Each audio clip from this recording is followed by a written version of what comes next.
Hey, Rob Aubrey here. Want more insider trainings Want More Leads, right? Insider training from wantmoreleads.com. Today, we're doing what I call the buyer listing presentation. So what the heck is a buyer listing presentation? This is where we're going to get a buyer to sign a buyer agency contract. And, you know, the new rules are you have to have a contract before you even show homes. So we're not going to do too deep of a dive in that because, you know, there's a little... It hasn't been finalized, but so far there's a settlement, but the court hasn't signed off on it yet. So we'll kind of cover that a little bit, but let's just do our normal buyer listing presentation.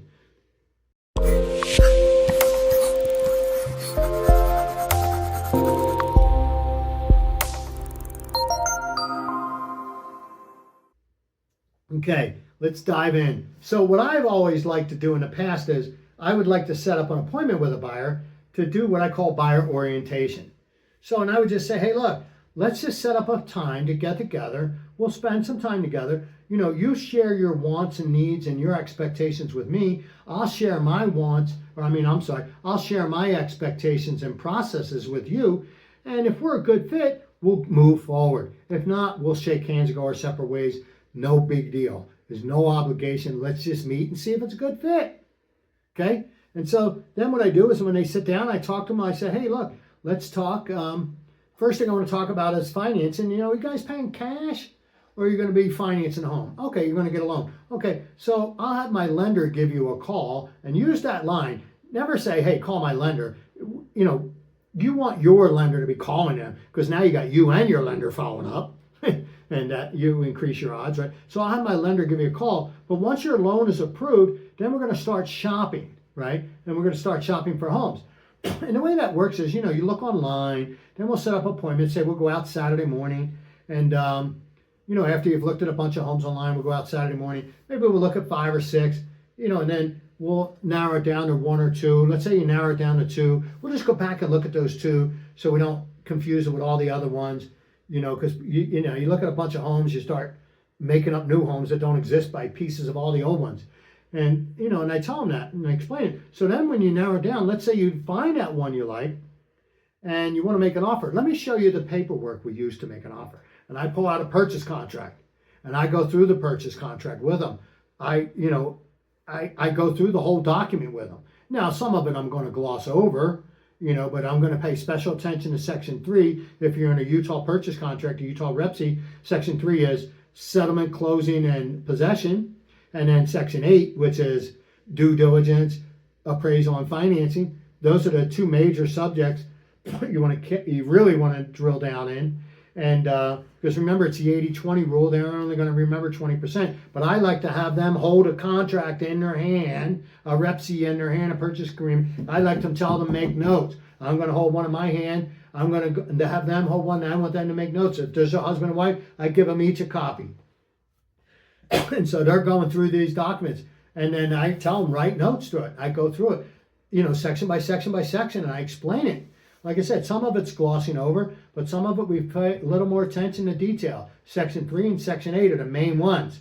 And so as I go through all them, then I go through the buyer due diligence checklist. I go through the FHA document, even if they're paying cash. I go through that. It says for your protection, get an inspection. Then I go through the wire fraud disclosure. See, after I go through all those, especially for younger first-time buyers, they don't even know why they need an agent. They just think it's click, click. Right? And then it does a couple things. One is you're explaining to them by going through the document set, you're letting them know, hey, you need help. There's a lot to this. This is not a click process. You need a lot of help. And then the second thing is I'm actually going through the documents because you don't want to have to go through all these documents when it's time to make an offer. You want to be able now, when it's time to make an offer, you want to be able to just kind of brush through some of these, you know, and say, hey, we're going to do this, that, and that. And remember this? Oh, yeah, I remember that. And so one of the things that does is there's a thing called the Apple effect. The Apple effect is where they don't read. They just click, yeah, I accept the terms of service. And so there was a gentleman that did an experiment in Europe and where he gave away a free app. And on the app, in the terms of service, and everybody agreed, nobody read it, you agreed to clean 20 public toilets. And so everybody agreed. And so anyway, and so that's just the point. So what you don't want to do is be under contract and go, well, we didn't know that. We didn't know this. We didn't know that. Well, that's not the time to be discussing that. The time to be discussing it is when there's no pressure to, make an offer on a property, right? So you just go through the purchase contract, go through the buyer due diligence, go through the wire fraud, go through the FOIA protection, even possibly pull out a copy of the seller disclosure, 16 or 17 pages now. And if that don't scare them, nothing will. Then you look at them and you say, do you want me to handle the sale? And they go, yeah, now we know why we need an agent.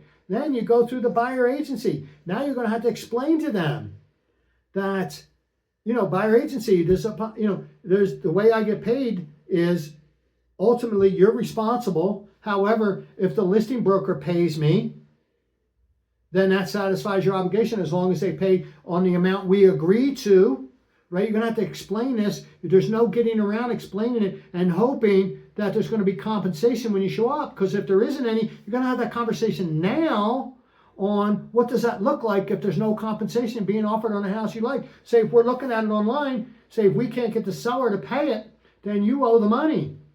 It's your obligation at this point. So do you want to look at that house? Do you want me to show you houses that are offering no compensation? Right? That's the question. That's the conversation we have to be having. Excuse me. And so you need to have that up front, right? And then, so that's the buyer listing presentation, right? And so you get them to sign a contract. Now let's talk about the quick, I want to show homes, but you can't show without a contract. Well, you can have you can record a video and I'll come through it. You can, and say, look, when we meet up, I'll show you 3 or 4 houses. These 3 or 4 houses will have a contract that's the contract for 4 days. It's an exclusive buyer broker contract for 4 days. However, if you buy any one of these houses in the next 6 months, I get paid, regardless of whether you signed another exclusive buyer broker. So if you do, if you do it with me now, you got to make sure that if you work with another agent in the future, that you exempt these homes that I'm showing you from your contract, because if not, you're going to owe 2 people, and that could be a problem. So you're going to need to have that conversation. So, and that's the way it goes. But for the most part, in order to show why they need an agent, is you go through all the document sets. Now they understand why they need an agent. So I hope that helps. That's the buyer listing presentation. Again, this is Rob Aubrey, insider training from wantmoreleads.com. Call me if you have any questions, 801-999-8209. Again, 801-999-8209. Thanks. Make it an awesome day.